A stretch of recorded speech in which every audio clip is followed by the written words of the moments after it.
17वीं BPSC परीक्षा को लेकर के विवाद अभी खत्म नहीं हुआ है। ये सवाल हम लोग इसलिए छोड़ रहे हैं क्योंकि अब ये मामला न्यायालय में चला गया है और सबसे बड़ी बात यह है कि देश के सबसे बड़े वकील की गिनती में शुमार होता है नाम वाईबी गिरी का। अब वो केस देख रहे हैं और हमारे साथ खुद वाईबी गिरी हैं, उनसे जान लेते हैं। सर, बहुत बड़ा केस आपने लिया है। हालांकि सरकार तो कह रही थी कि अब तो कुछ मामला है ही नहीं, अब तो फिर एग्ज़ाम भी हो गया बाबू परीक्षा सभागार में। क्यों आपने सर ये केस लिया? एग्जामिनेशन हो जाने से और केस से क्या मतलब है? एग्जामिनेशन में कदाचार, दुराचार, इलीगलिटी हुई है तभी तो केस किया होता है। चोरी जब हो जाता है, डकैती हो जाती है तो उसके बाद केस किया जाता है। क्या डकैती हो जाएगी तो केस नहीं होगा? उसी के बाद केस होता है। तो यहाँ अनफेयर मीन्स हुआ है, कदाचार, दुराचार, सारे एग्जामिनेशन के नियमों का उल्लंघन हुआ है, इसीलिए केस हुआ है। लेकिन सर, मंत्री विजय चौधरी हैं, मंत्री विजय चौधरी ने कह दिया, मतलब सीएम ने कह दिया कि अभी तक जितने भी आंदोलनकारी थे, जो भी अभ्यर्थी थे, उन्होंने एक भी सबूत नहीं दिया है। अगर सबूत दिए होते तो कुछ ना कुछ एक्शन जरूर हुआ होता। तो जो लोग ये कह रहे हैं उनको पढ़ना चाहिए था कि जो अभ्यर्थियों ने जो रिप्रेजेंटेशन सरकार में दिया और कमीशन में, उसको वो लोग पढ़े नहीं हैं। पूरा सबूत है इसमें और सबूत अपने आप है। सबूत तो सरकार खुद गच्छी है। अब जैमर नहीं लगा। 912 स्टेशन जो एग्जामिनेशन सेंटर हुआ, और ज़्यादा मोर देन 50% में एसओपी कहता है कि जैमर लगेगा। एविडेंस ये भी आ गया है, ट्विटर पर 1 बजे क्वेश्चन लीक हो गया था पूरे प्रदेश में, और इकोनॉमिक ऑफेंसेज पुलिस स्टेशन को भी 1 बजे दिन में उनको व्हाट्सएप पर ये मैसेज मिल गया था, क्वेश्चन भी मिल गया था। ये सबूत नहीं है। क्वेश्चन पेपर विद्यार्थियों के सामने नहीं खोला गया। ये एसओपी में है कि जो भी बंडल क्वेश्चन खुलेगा तो विद्यार्थी के सामने खोला गया। 5000 विद्यार्थियों का सेंटर चेंज किया गया 2 दिन पहले एग्जामिनेशन का किया गया। ये क्या सबूत नहीं है? इंक्वायरी करिएगा तब ना सबूत मिलेगा। तो आप तो इंक्वायरी नहीं करने देते हैं, कहते हैं कमीशन इंक्वायरी करेगा। तो कमीशन तो खुद ही कल्प्रिट है। कमीशन का फेल्यूर हुआ है एग्जामिनेशन कंडक्ट करने में। तो कमीशन का जब फेल्यूर हुआ है तो कमीशन को सरकार कह देती है कि इंक्वायरी करा लीजिए, तो क्या कराएगा वो? नहीं, बीपीएससी का कहना है सर कि जो क्वेश्चन पेपर लीक का मामला है, अगर क्वेश्चन पेपर एग्जाम से पहले अगर सबके पास आ जाता तो ये माना जाता, लेकिन क्वेश्चन पेपर 1 बजे हुआ है, यानी एग्जाम लगभग जिसको जो अभ्यर्थी होंगे से नहीं मालूम होता है। वो ऑब्जेक्टिव टेस्ट होता है 2 बजे तक एग्जामिनेशन गेट पे। 1 घंटा काफ़ी है ऑब्जेक्टिव टेस्ट के लिए। इतना जब मान रही है तो अब ये तो कहने की बात है। 1 घंटा बहुत होता है ऑब्जेक्टिव टेस्ट जहाँ होता है 1 आवर। तो इसका मतलब कि ये तो मान रहा है कि 1 बजे क्वेश्चन लिख हुआ है तो 2 बजे तक एग्जामिनेशन चला है। कहीं कहीं 2:15 बजे भी चला। कौन देखने गया? ना जैमर था ना कहीं था। बहुत 1-2 स्टेशन पर तो इन्विजिलेटर भी नहीं था।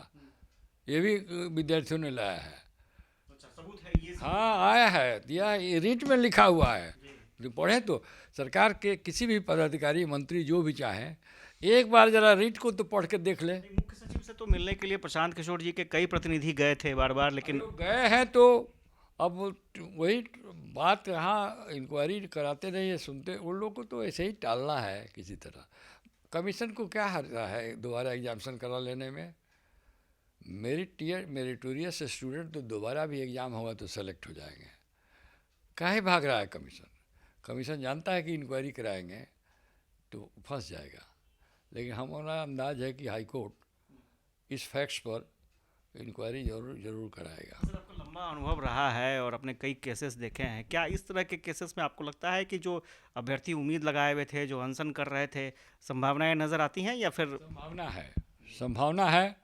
कोर्ट में फाइनली क्या होगा ये तो नहीं कह सकते हैं, लेकिन संभावना है, अच्छी संभावना है। लेकिन सुप्रीम कोर्ट में भी मामला गया था तो फिर कहा गया कि आप पहले। सुप्रीम कोर्ट तो जाने का बात नहीं ना। सुप्रीम कोर्ट 32 में डायरेक्ट रीट पिटिशन बिरले ही कभी इस तरह के केसों को नहीं करता है। वो तरीका ही है, जाना ही गलती हो गया, जाना नहीं चाहिए था। वो कह दिया सुप्रीम कोर्ट तो मेरिट फैसला नहीं दिया, कहा हाई कोर्ट जाइए। तो तो हाई कोर्ट सुनेगा। उसके बाद यदि आप उससे व्यथित हैं उस ऑर्डर से, तो अब सुप्रीम कोर्ट जाइए। मतलब ये माना जाए कि सर रिटर्न एग्जाम से पहले कुछ बड़ी खबर आ सकती है। आ सकती है, आ सकती है। अब देखिए कब टेकअप होता है केस, हम लोग तो प्रयास करेंगे जल्दी टेकअप हो जाए। कब तक एक उम्मीद अभी है? कह नहीं सकते हैं, 2-4 दिन बाद बताएंगे। ठीक। धन्यवाद। तो आपने देखा कि 70वीं बीपीएससी परीक्षा का जो मामला था अभी पूरी तरीके से मामला खत्म नहीं हुआ है। ये ज़रूर है कि एग्ज़ाम लेकर के सरकार ने ये ज़रूर कोशिश की है कि थोड़ा मामला आगे बढ़ाया जाए, भाई रिटन टेस्ट तक मामला चला जाए, लेकिन अभी भी बहुत सारे पेच ऐसे हैं जिसका सुलझना बहुत ज़रूरी है। अब लगता है कि शायद कोर्ट में ही ये मामला सुलझ पाएगा और देखना दिलचस्प होगा कि आगे क्या परिणाम आते हैं। करेंगे जो परिस्थितियाँ दिख रही हैं, कैसे आप लोग चुनौती के रूप में देख रहे हैं?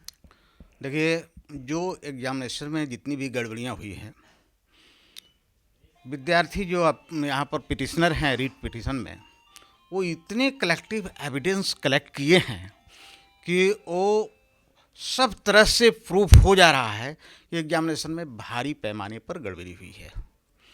और जितने भी इस बल्कि डॉक्यूमेंट में एविडेंस है, वो किसी भी स्थिति में पूर्णतः कोई डिनाई नहीं कर सकता है।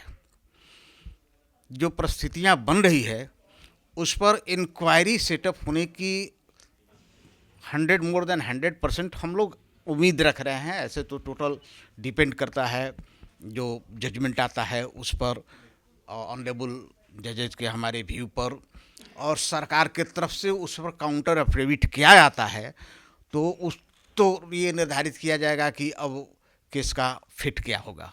लेकिन अभी तक जितने भी एविडेंस कलेक्ट करके बच्चों ने दिया है, चाहे वह जैमर से रिलेटेड हो, पेपर लीक से रिलेटेड हो, या अन्य जितनी भी अनियमितताएं हुई हैं अन्य सेंटरों पर, तो वो सारी चीज़ें हाईलाइट की गई है।